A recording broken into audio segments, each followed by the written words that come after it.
नवंबर 2022 10 घंटों तक सीएम से पूछताछ के बावजूद ईडी को नहीं मिली संतुष्टि। अवैध खनन मामले में गुरुवार 17 नवंबर 2022 को ईडी ऑफिस पहुंचे मुख्यमंत्री हेमंत सोरेन से ईडी अधिकारियों ने करीब 10 घंटे तक पूछताछ किया। मुख्यमंत्री दिन में 12:05 पर ईडी कार्यालय पहुंचे थे। उसके बाद केंद्रीय जांच एजेंसी के ऑफिस का गेट बंद कर दिया गया। तब से लगातार पूछताछ हो रही थी। रात 9:45 बजे पत्नी Kalpana Soren CM Shri Soren ED office से बाहर निकलकर सीधे सीएम आवास गए। देर रात उनकी पत्नी कल्पना सोरेन भी ईडी ऑफिस पहुंची थी। मुख्यमंत्री ने 1000 करोड़ के अवैध खनन सहित विभिन्न मुद्दों पर 3 पन्नों में जो ईडी के प्रश्नों का उत्तर दिया था, उसे ईडी ने एक सिरे में खारिज कर दिया है। अगली सुनवाई की तारीख अब तक निर्धारित नहीं। मुख्यमंत्री हेमंत सोरेन के ईडी के पास जाने से राजनीति में मची खलबली, नेता दे रहे बड़े बयान। ईडी की पूछताछ के कारण झारखंड में दिन भर राजनीतिक माहौल गर्म रहा। उनके सरकारी आवास पर सुबह से मंत्रियों समेत विधायकों का जमावड़ा लगा रहा। पेयजल एवं स्वच्छता मंत्री मिथिलेश कुमार ठाकुर ने कहा कि केंद्र सरकार के निर्देश पर ईडी ने सीएम को समन दिया है। ईडी के अधिकारियों को नहीं चाहते हुए भी मजबूरी में आकर अगर 1 साल में 1000 करोड़ का अवैध खनन हो जाए तो वे मंत्री के पद से इस्तीफा दे देंगे। स्वास्थ्य मंत्री बन्ना गुप्ता ने कहा कि हम उन लोगों में नहीं जो डराने से डर जाएं। हमें पालने या खोने की चिंता ही नहीं है। सरकार को अस्थिर करने की भाजपा की साजिश को पूरा देश देख रहा है। ईडी की कार्रवाई के पीछे केंद्र सरकार का हाथ है।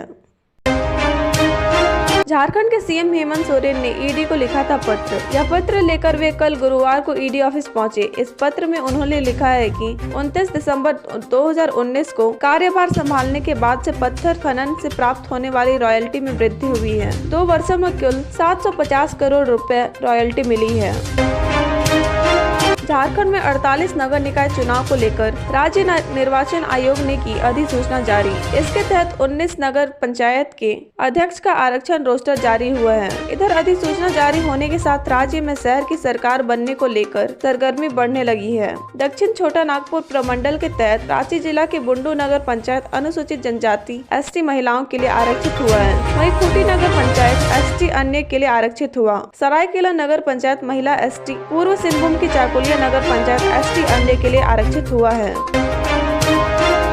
वित्त मंत्री रामेश्वर उरांव ने दी सीआईडी की परिभाषा। आईपीएस से रिटायर होने के बाद राजनीति में कदम रखने वाले डॉक्टर रामेश्वर उरांव ने सीआईडी की परिभाषा देते हुए कहा कि सीआईडी का मतलब है फंसाओ, धसाओ और दूध का दूध, पानी का पानी कर दो। यानी सीआईडी के लोग किसी को किसी मामले में भी फंसा सकते हैं, किसी भी मामले को ऐसा दबा सकते हैं कि वह फिर खुले ही नहीं। मंत्री की हत्या के 7 सालों बाद इस साल पकड़ाए हत्यारे, होगी सुनवाई। दुमका के चर्चित भागवत राउत हत्याकांड में जिला एवं अपर सत्र न्यायाधीश तृतीय लक्ष्मण प्रसाद की अदालत ने सभी 7 आरोपियों को दोषी करार दिया है। सजा के बिंदु पर अब 22 नवंबर को सुनवाई होगी। भाजपा नेता और पूर्व जिला परिषद सदस्य भागवत राउत पर उन्हीं के घर के सामने वर्ष 2016 की रात में हमला हुआ था। अदालत द्वारा कल गुरुवार को आरोपियों को धारा 302, 120B, 34 तथा 27 आर्म्स एक्ट के तहत दोषी करार दिया गया है। शिबू सोरेन के नेतृत्व में गठित झारखंड राज्य समन्वय समिति। झारखंड मुक्ति मोर्चा झामुमो के सर्वोच्च नेता और झारखंड के पूर्व मुख्यमंत्री शिबू सोरेन के नेतृत्व में गठित झारखंड राज्य समन्वय समिति के 4 सदस्यों को मंत्री का दर्जा दिया गया है। समिति का अध्यक्ष बनाया गया है, जबकि कांग्रेस के प्रदेश अध्यक्ष राजेश ठाकुर को सदस्य, सरफराज अहमद, फागू बेसरा, विनोद पांडे, योगेंद्र महतो को सदस्य बनाया गया है।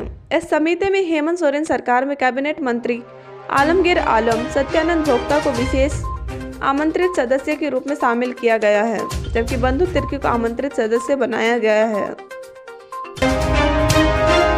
जल्द होगी भारतीय वायुसेना में अग्निवीर वायु के लिए भर्ती प्रक्रिया शुरू, मिली जानकारी। बुधवार को वायुसेना स्टेशन बिहटा के भर्ती अधिकारी BM सेवदा और राकेश कुमार मल्होत्रा ने उपायुक्त गढ़वा रमेश घोलप से मिलकर भारतीय वायुसेना में अग्निवीर वायु के लिए भर्ती प्रक्रिया शुरू होने की जानकारी दी। वायुसेना के अग्निवीर वायुसेना के योग्य अभ्यर्थियों के चयन से संबंधित युवाओं को जागरूक करने के लिए विचार भी रखा। मुख्यमंत्री को सौंपा ज्ञापन। मझी आंव व बरडीहा प्रखंड के पत्रकारों ने प्रेस दिवस के अवसर पर प्रखंड विकास पदाधिकारी नीतीश कुमार भास्कर के माध्यम से माननीय मुख्यमंत्री को ज्ञापन सौंपा। दिए गए ज्ञापन में कहा गया है कि पत्रकार अपनी जान जोखिम में डालकर खबर संकलन करते हैं और सरकार द्वारा उनकी सुरक्षा व्यवस्था पर कोई कानून बनाया नहीं गया है। यही नहीं, पत्रकारों के जीवन यापन का भी कोई साधन नहीं।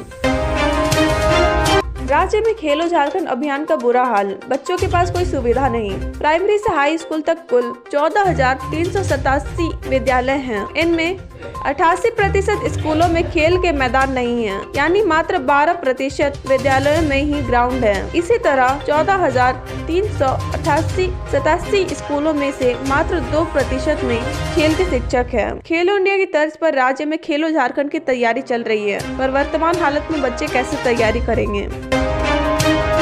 अब राज्य के बोकारो जिले में जल्द बनेगा software technology park. Software technology park of India के अपर निदेशक सिद्धार्थ कुमार राय ने जियाडा बोकारो प्रशिक्ष के क्षेत्रीय निदेशक को 9 नवंबर को लिखे पत्र में पार्क निर्माण की प्रगति के बारे में बताया।